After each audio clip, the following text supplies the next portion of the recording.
खुलुमबाय नोंथांमोनखौ बयखौबो बरायबाय। दिनै 28 मार्च 2023 बारायजायो मंगलबार। फैदो दिननि खौरांफोरखौ बेखेवनोसै। मोनसे दुखुनांथाव खौरां सफैदों। तामुलपुर डिस्ट्रिक्ट आरो उदालगुरि डिस्ट्रिक्टनि सिमना ओनसोलाव थानाय देवसुङा गामिनि थागिबि चन्द्र दैमारि आरो कान्द्रि दैमारिनि सानै फिसाजोआ न' सिङाव उन्दुबाय थानाय समावनो हाग्रानि मैदेरा न'खौ सिफायनानै गाग्लोबनायाव 7 बोसोर बैसोनि फिसाजो गथ' बिरगोस्रि दैमारिया जायगायावनो जिउ गोमादों आरो गुबुन सासे फिसाजो गथ' 10 बोसोर बैसोनि मनुमति दैमारिया गोब्राब जोखोम जादों। बे समाव जोखोम जानाय मनुमति दैमारिखौ फाहामसालियाव फाहामथायगासिनो दङ। लोगोसे बे जाथायखौ लानानै बर' हारिया गोथौयै दुखुनो फोरमायदों। गिथाव बाथाव बारहुंखा बारदों। मैया बेलासिनि समाव आसामनि डिब्रुगड़ डिस्ट्रिक्टनि सिङाव थानाय Assam medical college and hospital साखाथियाव गिथाव बाथाव बारहुंखा बारदों आरो बे बारहुंखा बारनायजों गोबां न' बां, कारेन्ट खुन्था आरो बिफां लाइफांफोरा सिलिंखार आरो थेर बेथेर जादों। आसाम सोरखारनि मोनसे गोदान थांखि। आसाम सोरखारा 3 मार्च खालार खालि फरायसा सान महरै फोसावनाय जाबाय। अदेबानि 31 मार्च खालार खालि आसामाव फरायसा सान महरै फालिनाय जागोन। उपेन्द्र ब्रह्म बिथांखौ सनमान लाखिनानै आसाम सोरखारा बे थांखिखौ फोसावनाय जादों आरो बे बाथ्राखौ आसामनि सोलोंथाइ बिफाननि मन्थ्रि रुनुज पेगु बिथाङा गावनि टुइटार एकाउन्टनि गेजेराव फोसावनानै होदों। बर'फोरनि गेजेराव बाथौ आरो खृष्टान धोरोमखौ लानानै मोनसे बेफ्रुसार बिबुंथि। बाथौ धोरोमा हिन्दु जानो हाया।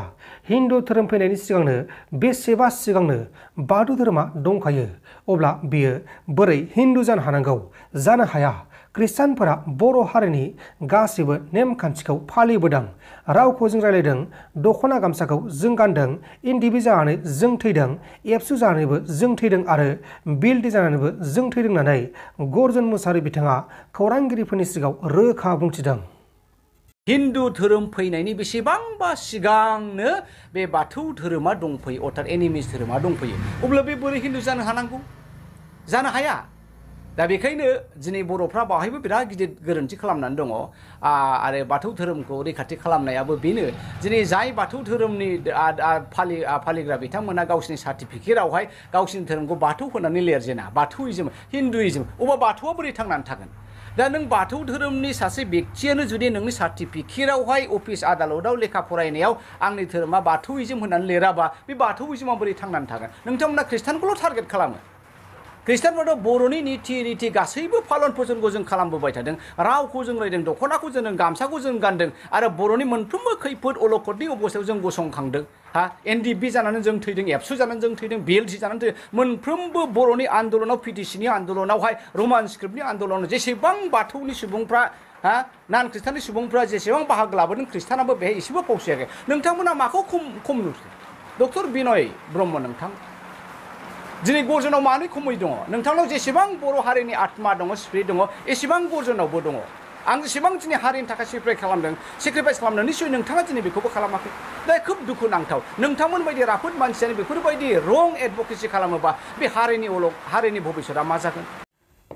हाग्रा मैलारि बिथाङा बर' रावखौनो मोजाङै रायलायनो रोङा आरो इंराजिखौ बोरै हानो?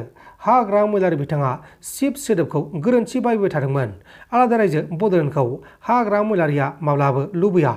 बिटिआर गोरोबथानि दफाफोरा आबुङै मावफुंजाब्लानो आलादा रायजो बड'लेण्डआ गोख्रों जाखागोन होननानै बिटिआरनि लेङाइ गाहाय खुंगिरि गबिन्द चन्द्र बसुमतारी बिथाङा रोखा बुंथिदों।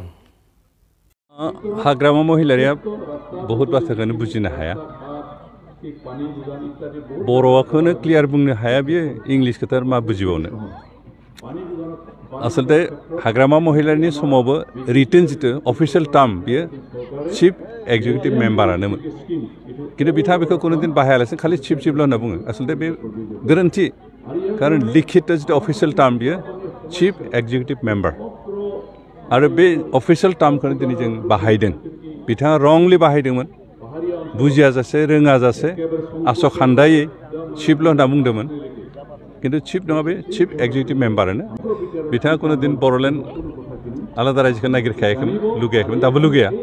मात्र ओरैनो रायजोफोरखौ थगायफ्लानो हागोन नामा बेबायदि थगायनानै रायजोफोरनि सेन्टिमेन्टखौ द्र खालामनानै बोरैबाफोर पावाराव फैनो हागोन नामा बेल'सो बिनि बादै जेबो नङा इन रियेलिटि हाग्रामा कुनु दिन आलादा रायजो नागिरा आरो दिनै आलादा रायजोनि थाखाय जिखिनि बिथा नांगौ बिथांखौ गायसननांगौ होननानैबो बिथाङा सानाखैमोन किन्तु दिनै अल बर' स्टुडेन्टस इउनियन NDFB-नि मोनब्रै फेक्सन बेयो ज' सुक्ति खालामनानै जि मोनसे टार्म्स एन्ड कन्डिसन फुलफिल खालामनो थांदों बेयो खामानिफोरखौ मावफुंजोबनो हायोब्लानो जोंहा आलादा रायजो बानायनायनि बिथाया गोगोम जाखागोन जायनि सायाव बिथा खालामनानै जोंनि उन जोलैया आन्दलनजों नङा किन्तु पार्लियामेन्टारि प्रसेसजोंनो बेखौ आलादा रायजो बानायनो हागोन। नोंथांमोन दासिमनि माखासे खौरांफोरा बेखिनिनोमोन। बेखिनिसिम नायनायनि थाखाय नोंथांमोननिसिम रोजा रोजा साबायखर। गोजोन्थों एसेनोसै जै बर' हारिनि।